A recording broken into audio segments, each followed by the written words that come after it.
evening mga kapuso! Ready nang mag-press ng button para umikot sa Talented Kids ang mga bagong coach ng The Voice Kids Philippines. Kabilang ang isang ex-kid contestant ng franchise na may Southeast Asian hits na. Kilalanin sila sa chika ni Aubrey Carampel.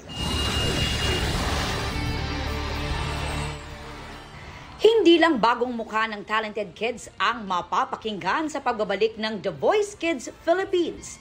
Bago rin, hindi lang ang isa o dalawa, kundi ang tatlong uupo sa iconic red chairs para manuyo ng kids na piliin silang maging coach at mentor. First up, ang Gen Z singer-songwriter na nasa likod ng mga hugot songs na nag-chart hindi lang sa Pilipinas, kundi sa ibang Southeast Asian countries. Zach Tabudlo. Full circle moment ang pagiging coach niya ngayon dahil siya mismo ay naging contestant ng The Voice Kids. It's very nostalgic and it throws me back talaga when I was young. Kasi I've told this to the coaches as well. Out of all the coaches that have gone in The Voice, I feel like I can be the one who can really justify the feelings of these kids and what they actually went through. And for the first time in The Voice Kids Philippines, may uupong duo sa coaching panel.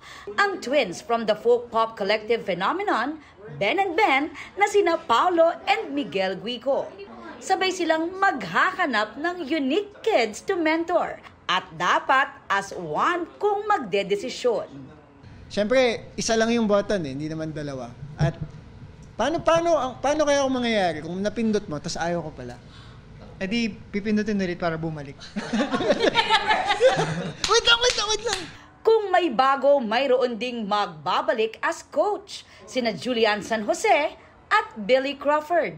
Kahit na ngayon lang kami nagkatrabaho, parang nag-gel kami agad. So, once na mapanood ninyo yung episodes, makikita nyo na syempre may mawawala ba yung bardagulan, ganyan, agawan, asaran. Speaking of asaran, heto na nga at may hirit na si Coach Billy kay new Coach Zach. Tsaka nagulat ako kasi kinuha ko siyang mentor last season. So he helped me out sa team ko. Ngayon, coach na siya. Grabe po yung turn. Hindi, dapat hindi ko na pala kinuhang mentor to. Magiging coach din pala to eh. Magiging competition pala to. But seriously speaking, para sa kuya at only dad sa grupo, tiyak na another unforgettable season daw ito given the diverse set of coaches na may kanya-kanya ring music style. It's a pleasure for me na kasama ko si Zach and Pao and Migs and also Jules as well. It's always, I look forward to having, new connections every time. And nakaka-inspire. In production na raw ang The Voice Kids Philippines na soon ay mapapanood na sa GMA Network. Aubrey Carampel, updated sa showbiz happenings.